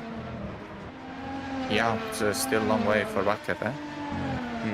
Still a long way. He's done already 10 laps with a soft. So he's not going to have like that many laps to go with the soft. He's currently lapping in 20.4. He started on 19.9. So it's just losing half a second. I think, yeah, he's waiting for the best, try to take out the best thing possible. As we see, suspension band for Saracino. And if you don't turn off the engine here, if you have pretty close to the radiator, it would be toasting smoke at the exit. So yeah, very he's important out. to... He'll be out, out, I think. Yeah, I think so. So Patricker now is just... We don't know.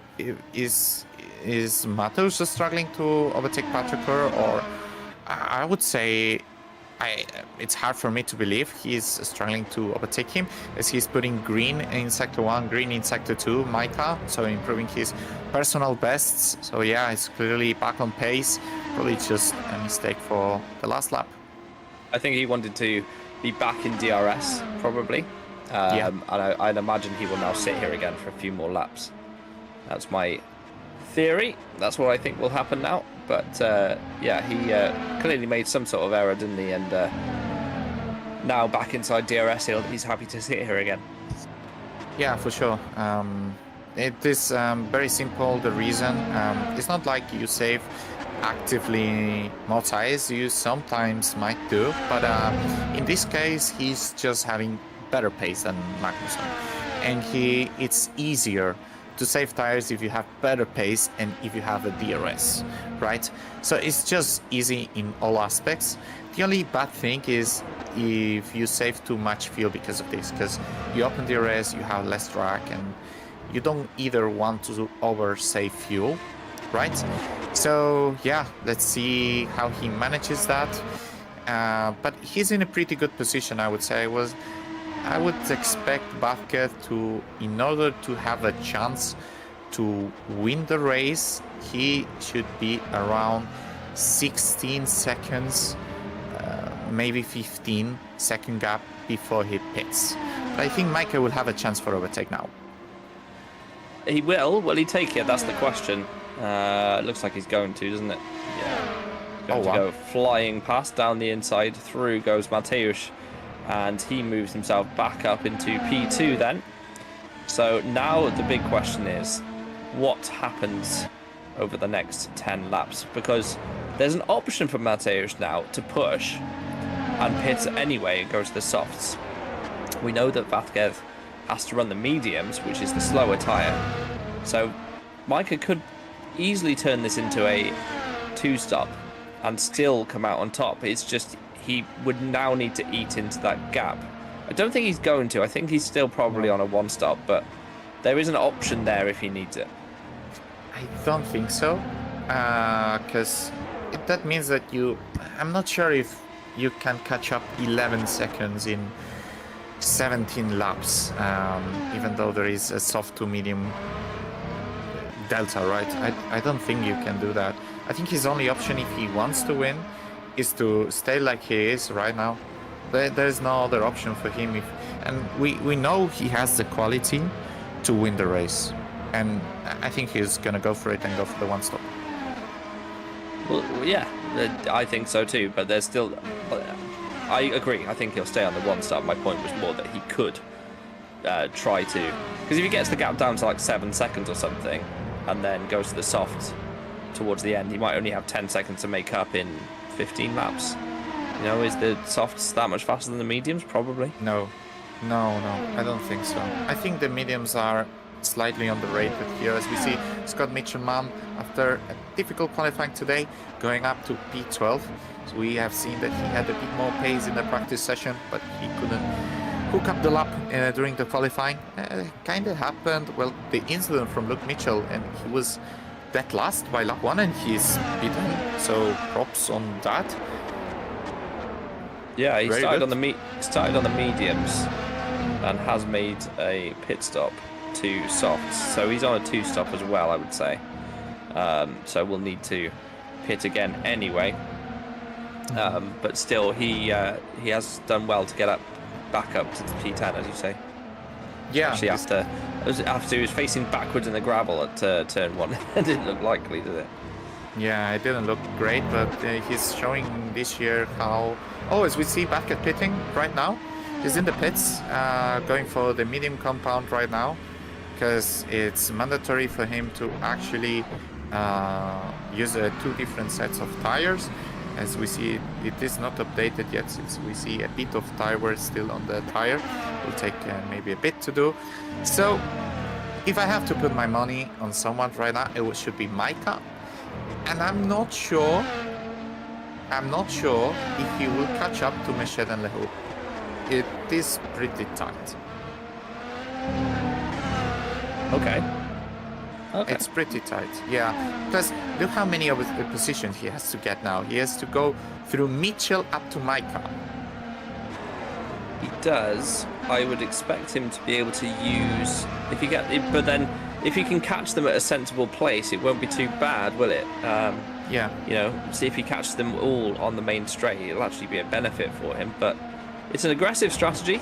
He's going to be, what, 17 or so seconds off the lead, 16 maybe off the lead. So there we go, 16, 17. So yeah, he's watch out! Don't do it, Toby. Don't do it. He's got a lot of time to make up. Yeah, he has a lot of time to make up for sure. And if he gets everyone in the main straight from P10 to P1, I think he should not race anymore, go to grab a lottery ticket and go with it. Just forget about everything in life, just buy 3 lottery tickets, go on everything on it, and yeah, just enjoy life, I would say, because I don't think it's gonna happen.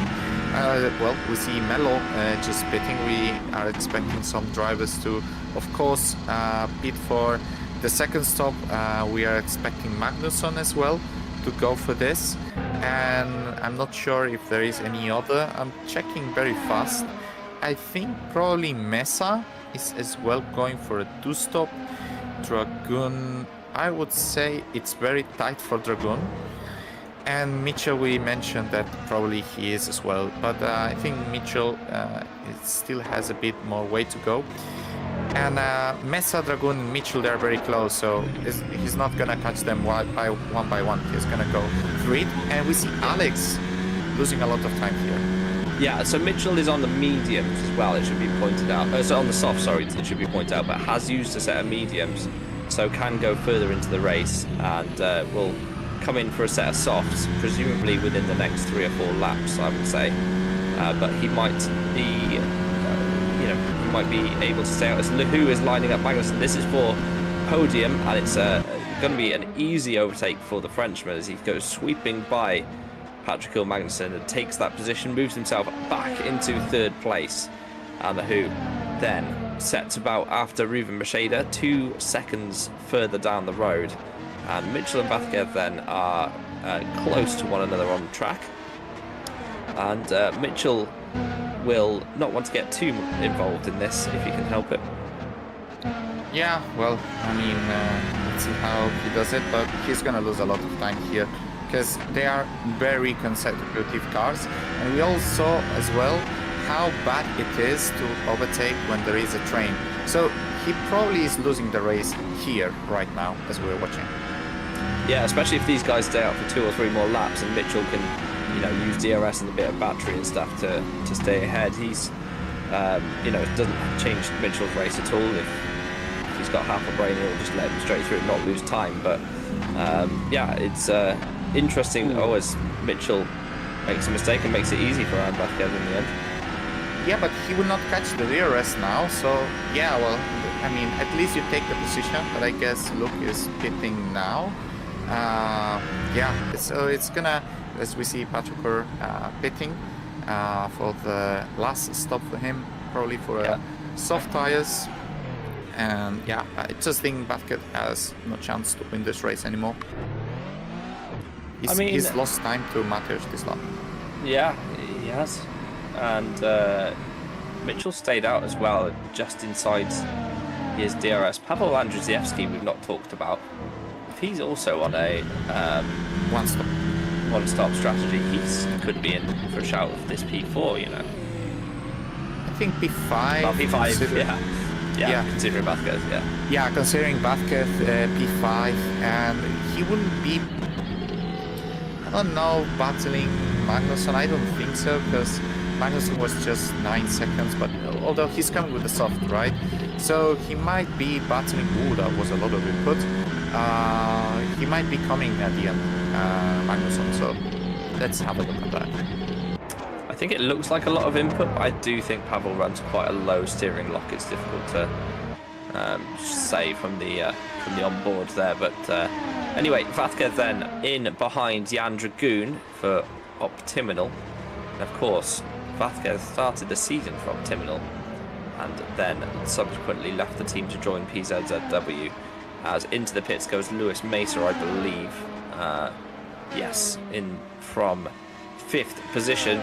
And Dragoon then is not going to make this difficult at all for Vasquez. And through he goes up to P5. And this is what I'm saying, like, he should catch all of these guys and overtake them semi-easily. With 16 laps left in the race, can he gain a second a lap on the leader? That's the big question, isn't it?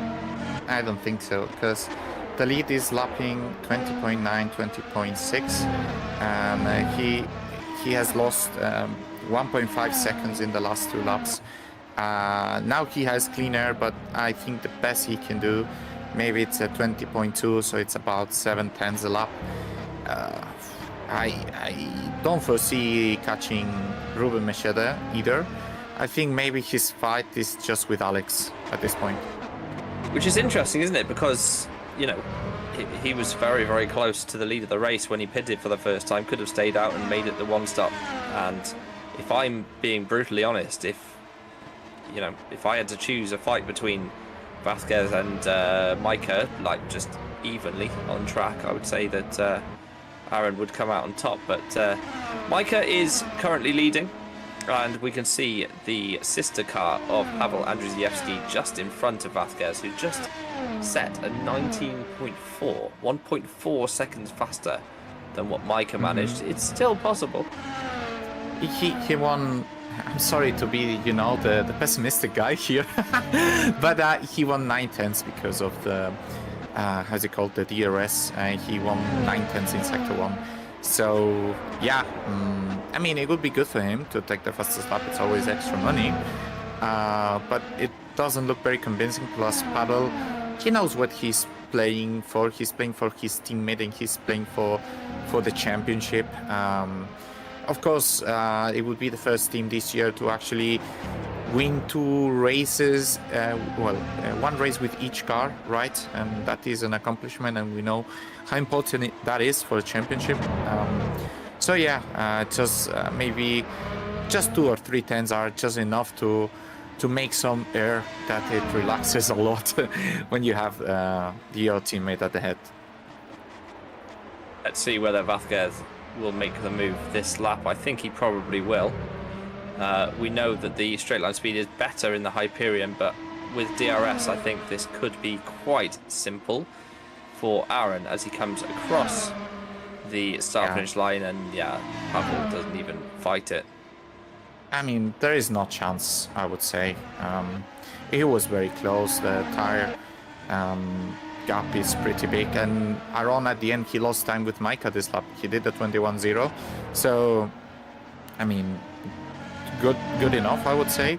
He's done already 5 laps on this tire, and he didn't win any single second on Mateusz yet, just because of how the traffic configuration was. It's just won 1 second, so now he will have the chance to win, but I think it's too short. Let's see what Aaron can do on this lap, because he made that move in Sector 1. It's a decent first sector, 7 or 8 tenths he's gained through that overtake. It's the second and third sectors I'm interested in here, and this will indicate whether he can or cannot catch the 3.5 tenths leading Sector 2. Okay, 3.5 tenths. So it's he's running out of laps, isn't he? Basically. Yeah, he is running out of laps. For sure, this looks like the right strategy for a Super League length kind of race. So if this happens on Thursday, you heard it here first. Props to Toby and Carlos for that, not to anyone else. So yeah, he's clocked 19.4 now. Let's see what he's able to clock with free air. Of course, if he's clocking these lap times, then GG's well played. You take the trophy right now. But yeah, he's gonna give it all, right? He has nothing to lose. It just the worst case scenario is that you stay where you are.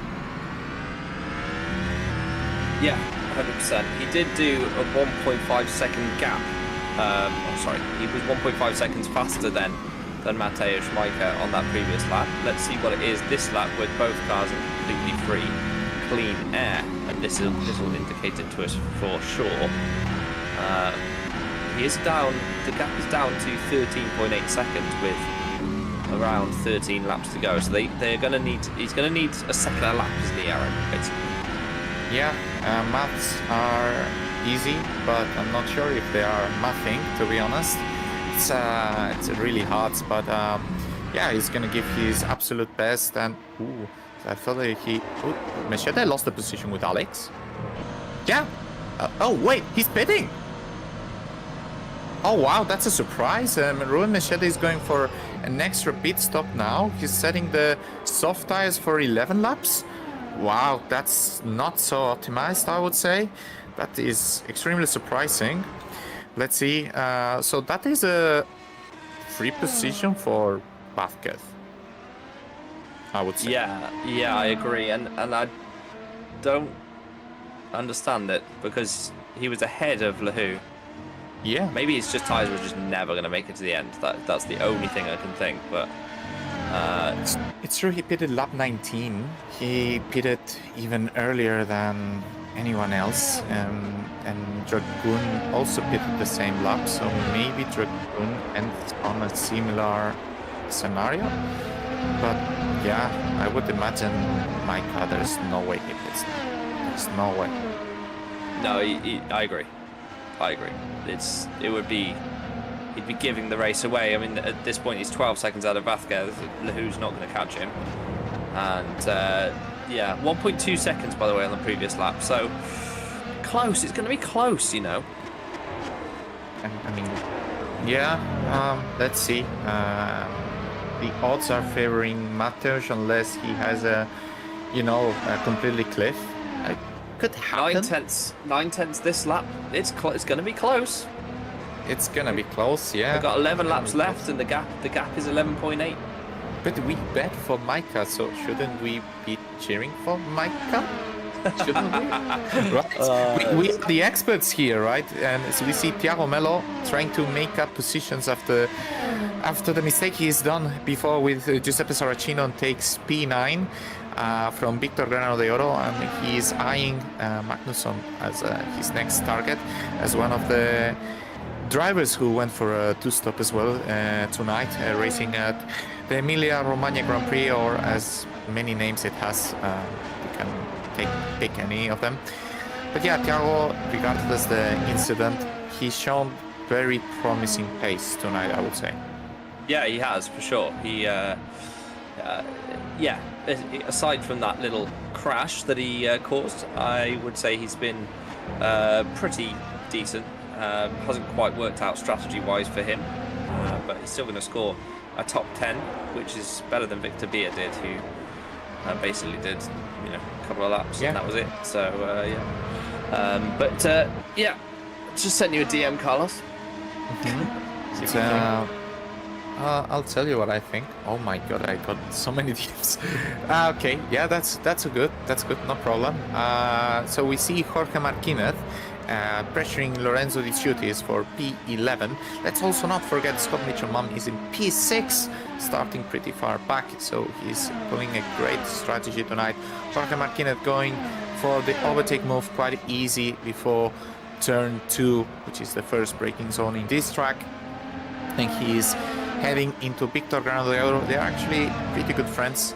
They came from the same racing league, F1 Champs, Spanish racing league. So they are from the same origin and they know each other very, very well. So we see Ruben Nishede with a fresh set of soft tires pushing Scott Mitchell Mount, which will not have much option for tonight to defend this P6 position. He will just take it easy and do the move at the end of the straight. And I think he's, I mean, he could opt for up to P4, I would say. I don't think Andrzejewski has the position secured, even though there is 8 laps to go right 8 now. after this, yeah, 8 after this. But yeah, it's I don't know. Do you think he'll get all the way back to Andrzejewski? Yes, I think so. It's just 8 seconds. It's 8 seconds in 8 laps with soft tires. Yeah, I would say so. Fair enough. As we see the move from Ruben, easy down the straight. That is the benefit of having this straight. You either make it easy or you don't make it. So yeah, welcome back, Mr. Davies. I don't understand why Mercedes didn't just try to get to the end. I don't know. That's a great question for the interviews, isn't it? Because he was ahead of LeHou. And, you know, He's also losing a lot. If you notice, he was like 4 seconds from my car. And he's 7 seconds now. But even then, like, Mercedes would have easily finished ahead of Andrzejewski. Like, easily. Yeah, I agree. Because the gap is 12 seconds between LeHou and Andrzejewski right now, and it's going to be a battle to get back to Andrzejewski. I mean, I think you're right. I think he will easily get there now, but why make it difficult for yourself? And why, you know, he's definitely going to finish behind LeHou now. Well, historically, right, trying to understand how Ruben has faced races in the past, from the past 3 seasons. We see fastest lap from Ruben Nishide. Maybe Optimal needs those extra 100k for the fastest lap. Sorry, Remco. Sorry. But, you know, knowing him, right, as a driver, it's not the best tire management he's had ever, and he's quite emotional, right, as a driver. You know him better, right? He's quite emotional. Maybe he was just pushing for more, and then he had nothing left. Yeah, for sure. So we're taking Tribune already. I mean, that would have been easily, you know, manipulated, if you like, between those two, but. Yeah. Vasquez is going to overtake LeHou this lap, I would say, as well. It's going to be very, very... Next lap. He doesn't have the DRS, I would say. He doesn't have... No, he doesn't, but I don't think LeHou will want to hold him up either. They're obviously working from the same overall squad. They go on their own. I'll tell you now, they go on their own. He gave I'm Network's owner. I told Alex, just get the best result. You are free to race. Fair enough. Free. Yeah. But it will be easy for Aaron. It's just a matter of one more lap. But I don't think in 8-second gap that you have, you can cut it in 6 laps to go. No, I agree. It's not going to happen now. He's not fast enough. He's only 8, 9 tenths a lap quicker. And he's going to be held up slightly through this middle sector, and he's probably going to wait for the main straight anyway. So he's probably going to lose a few tenths through the middle sector here. Yeah. So yeah, it's just not quite worked out, is it? The 2-stop. It's going to be close, but it's just not worked out for Aaron. Of course, it all changes if Micah makes a 1 or 2 second mistake. Yeah, of course. I think the reason why it didn't work is because when you do the 2-stop, you can actually pull away in the first stint, like about between 4 and 5 seconds, I would say. And since he was in the group, and Micah was covering really, really well, it's going to be an easy overtake for Aaron right now. There is no way you can defend this, even if you had all battery in the wall. Aaron would need to just have nothing of battery. So yeah, just 6 laps to go, spur now, and 7.7 seconds to recover. It's gonna be a big hassle right now. But he did a mistake. But fair enough for trying, right? He thought he Micah was struggling, and we see very interesting fighting here with Melo, Dragoon. I think Dragoon is still on all tires. Yes, it's still on all tires.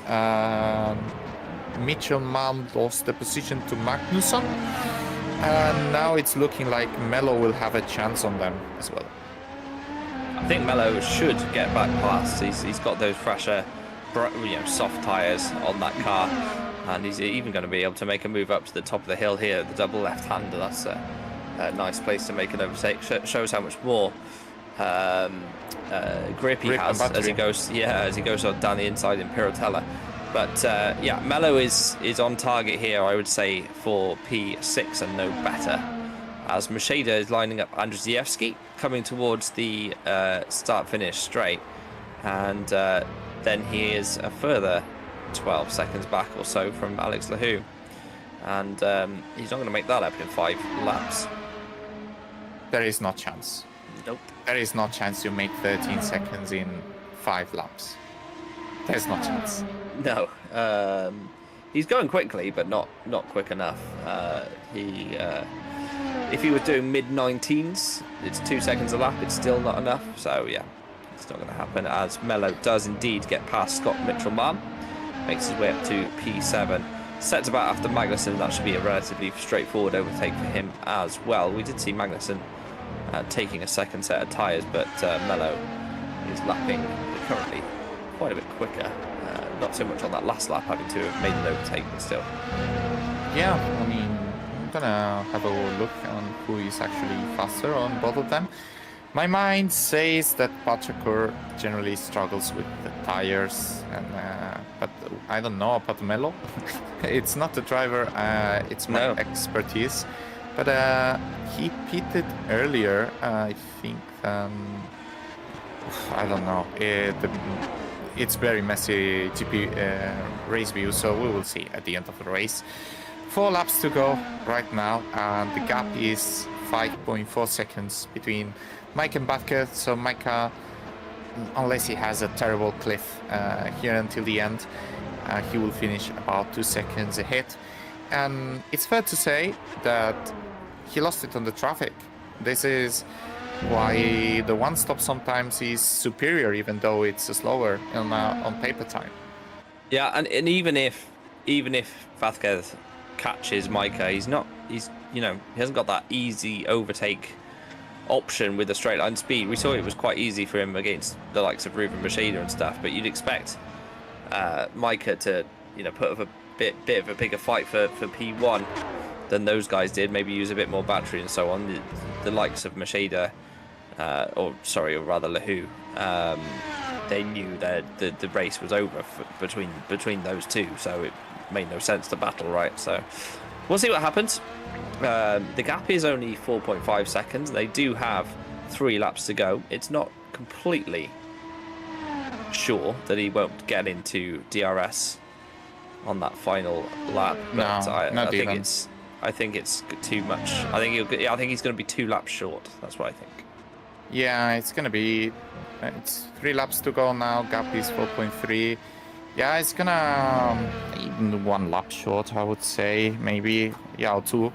It's up there, but yeah, those critical moments with traffic is what defines the races, and it's been pretty interesting so far. I've enjoyed actually every second of this race. It's unbelievable. It's lap 49 already, but yeah, let's see how Micah can handle the pressure, because there is still this pressure on you.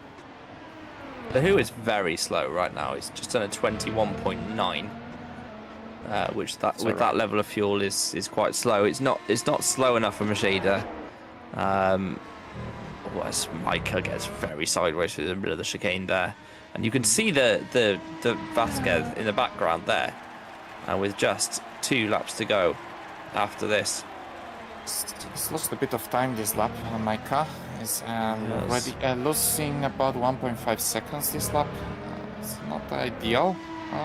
Should be fine still. Well, unless he keeps losing 1.5 seconds, he might have a chance in the last braking zone. That was 1.7. 1.7 he took out of him. He might have a chance. See what Micah can do battery wise as well. You know, if he's uses it all to stay in front as Vasquez, it looks like he's pushing extremely hard. It's tighter than I thought it would be. Yeah, me as well. I think maybe just some slight mistakes, and the best chance we have is to check sector times.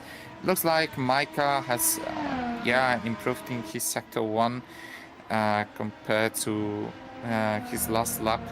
Let's see how he handles sector 2, knowing that he has a lower downforce configuration compared to Vasquez. So yeah, let's see how he manages, but for sure he will not have DRS this lap, Vasquez.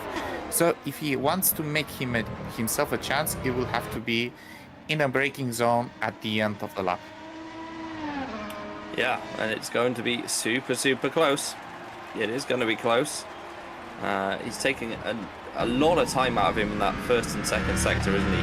And through the final sector, let's see how much more Vasquez has managed to take out. It's down to 1.4, so it's another 1.3, 1.4 seconds. So they're going to be 1.2. So they're going to be next to each other at the start-finish line. This is actually very close on the final lap, and it's going to require neither of them to make a mistake. But on pure pace, Vasquez could easily be there as they head towards the final couple of corners at the bottom of the hill. And Micah, that one stop has given him track position.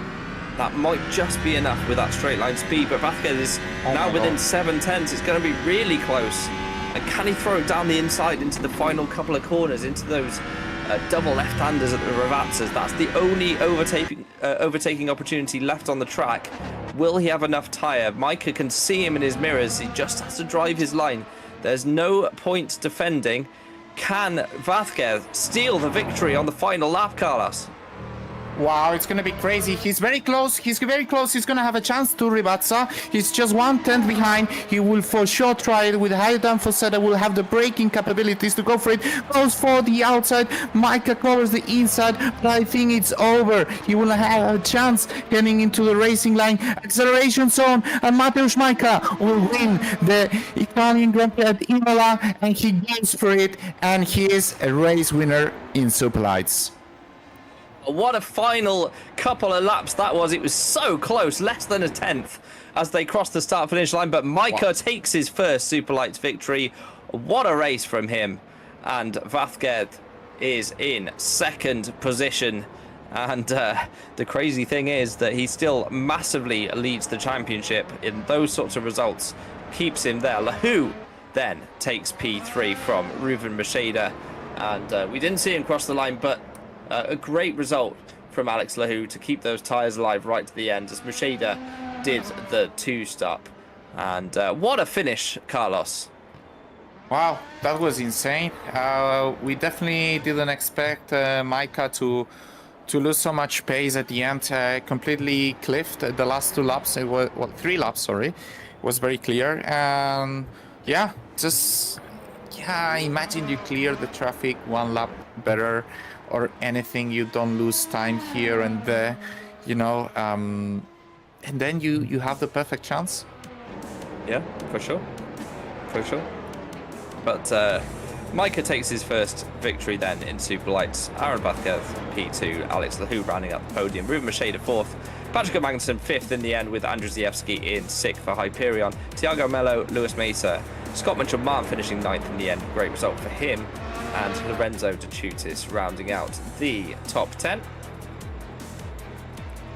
11th place then for Jorge Marquinez. He may struggle to keep that position after the incident he had earlier in the race. Granite de Oro 12th, Jan Dragoon 13th, with Luke Mitchell disappointed to be in 14th, again a victim of an incident. And Christian Glamsetter for PZZW takes a point on his debut for the team. And then missing out were Russo, Lucchini, Lahtinen, Saracino, Chavinsky, Bolio, Angeloni, Polentz, Smith, Taras, so no points for Apex, by the way. Yeah, Jolt that's Schultz, crazy. Robin Merling, Victor Beer, and Daniel Scott. And Team Rookie Monsters must be wondering what they have to do to get some luck. Yeah, I mean, there are many conclusions after this race. Wow, what a race. I am happy for Mateusz. He had a really insane performance. I have also questions about, how he managed the race at the beginning. Let's remember all these, elastic lap times he was doing at the beginning.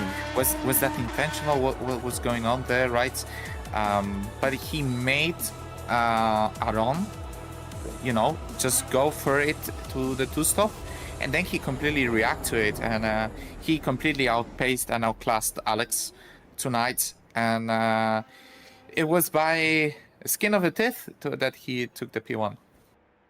And I should say as well, doing it in a special livery for the foundation that his friend was a major part of, and it's a nice thing to do, and I'm sure he'll speak about it if he comes for an interview.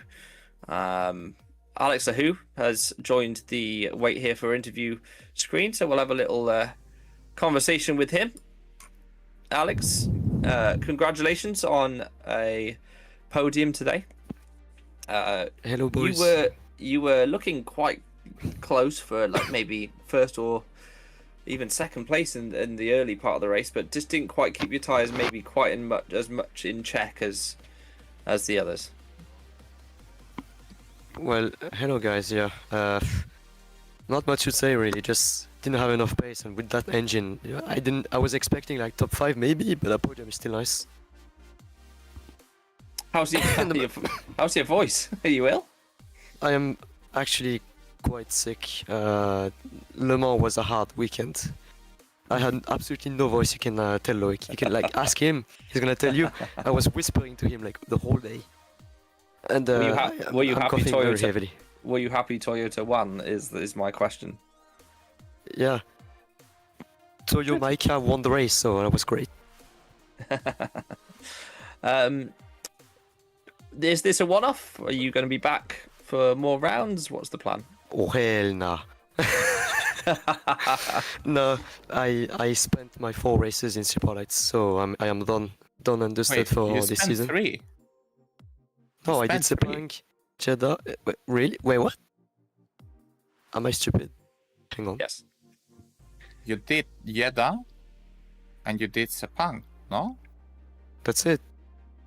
That's 2. Did I do something else? I check. Oh, I wait, did, no, you did, yeah. You did one more, right? You did, before... Wait, No, you didn't. no, I didn't. You did in Super League. Interesting. You did in Super League. In Super League, you did Bahrain, you did Jeddah, and... Yeah, so you did 2. But you did only... Yeah, you have one more to go if you want it. So, is this one-off, Alex? I have I'm no interested to idea. know. Maybe if Sandeep is still in Japan, maybe I guess. Who knows? But instead of whispering to Loic, maybe you should try to whisper the tire. Have you tried on that? All right, Alex. Thank you for the interview. But we love you, Alex. Thanks, guys. By the way, love you. I have no idea how I got pole. By the way, just Mickey Mouse pole. How? Like those guys have like way better engine. Like they should be 2 or 3 tenths up, and I end up getting. Yeah. The lap times were slow in qualifying for sure. There was they a were couple quite of slow. there was 3 or 4 tenths in it for sure. Thank you, Alex. Yeah. We'll move on. Let's get our race winner in here, Mateusz Schmeicher, who for the longest part of this season looked destined for a race victory, and it's only just happened now. And it was a hard-fought one-stop tyre stretching strategy that did it. Well done, Mateusz. Good evening, thank you. Tell me a little bit about the strategy options between, obviously, the one-stop versus the two-stop. To be honest, I started practicing with one stop because I just wanted to understand how long we can go on each compound, and then find out that one stop might be possible. I've done soft hard race sim. It worked. Then I went soft medium. It also worked and was faster. But yeah, it was a quite gamble because the car had to be set up for the long stint, so it doesn't have that much rotation and overall grip from the tire. But yeah, with this thing, we have the perfectly amount of the laps that we are able to do one stop. And when we calculate the times, I think the race time was similar, but you know, in two stop, there is always some traffic. So it was a quite a little bit gamble, because even on warm-up, I've had a little bit higher tire usage, but when the grip overall on the real road went up, it was quite comfortable, and I was on the limit with the tire usage, but it was not like very hard to do this. Yeah. And obviously you were running today with a special livery. Do you want to talk a little bit about that? I think I will not spend that much time of it, but if someone is interested in some foundation that helps with homeless dogs, you can visit the website haszczepaszcze.pl. I can type it in the YouTube channel, and yeah, you can just check what they are doing, and if you have availability, just help them. Thank you, Mateusz, and well done today. A hard-fought victory and a long time coming, and Hyperion extends their championship lead as a result. Right. Congratulations, Mateusz. You did an amazing race tonight. I have a question regarding how you managed the first stint.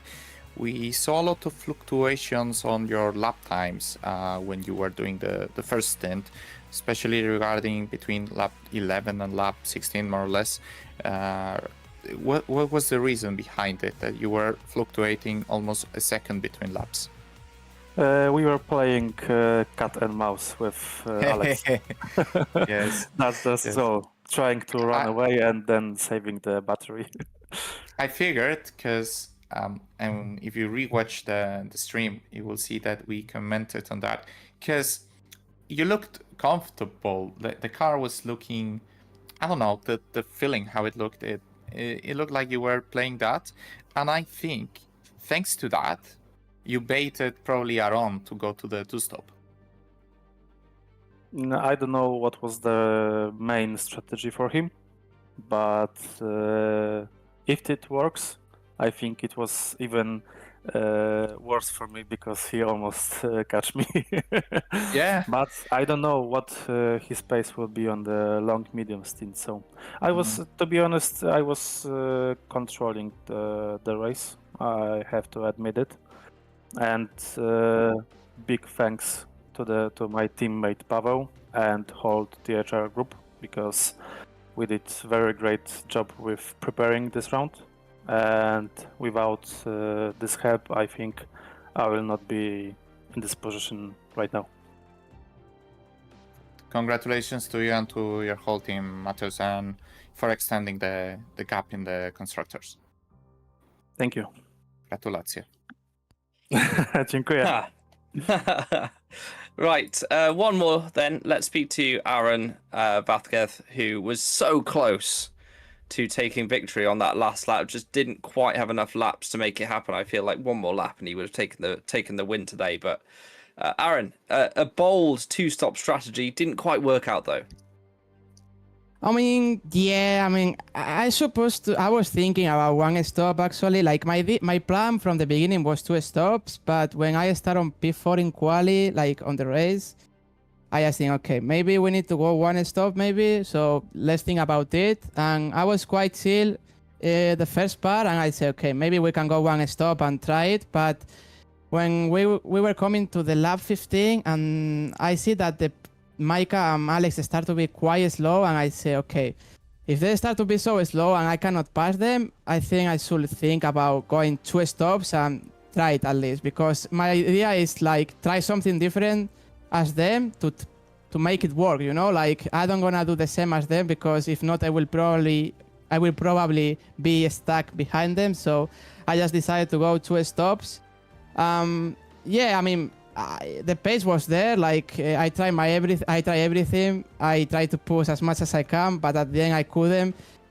I get a little bit blocked by some people, so probably it makes the difference of the result. But I really enjoyed the race. It was so much fun. Probably the best race so far of the season. Probably I didn't win, but you know it's the best race probably for so far. So I'm really happy.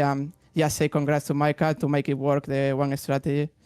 Yeah, he had to obviously do a lot of saving of tires, and particularly in that first stint, Carlos was just talking about it. It looked like he was almost changing the pace lap by lap.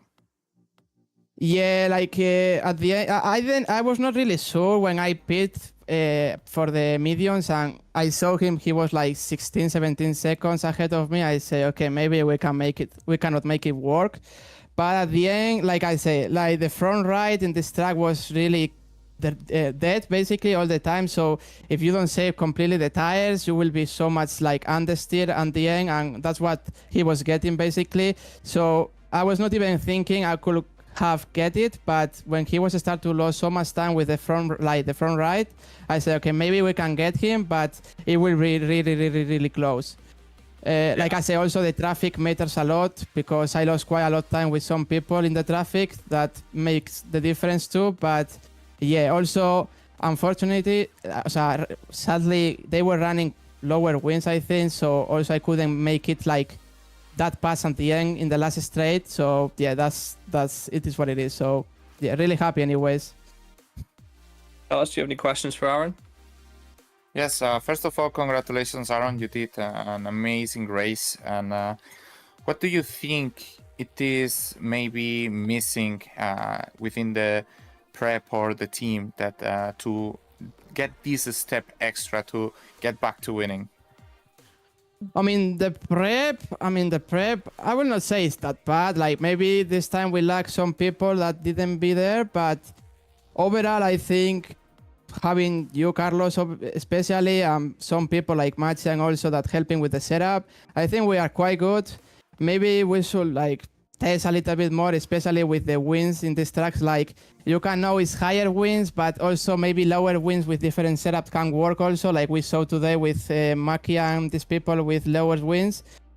But overall, I think the preparation is quite good. I will say we work so hard, especially you, Carlos, with the setup. So I think I'm really happy at the moment, and I don't think so we can change too much things.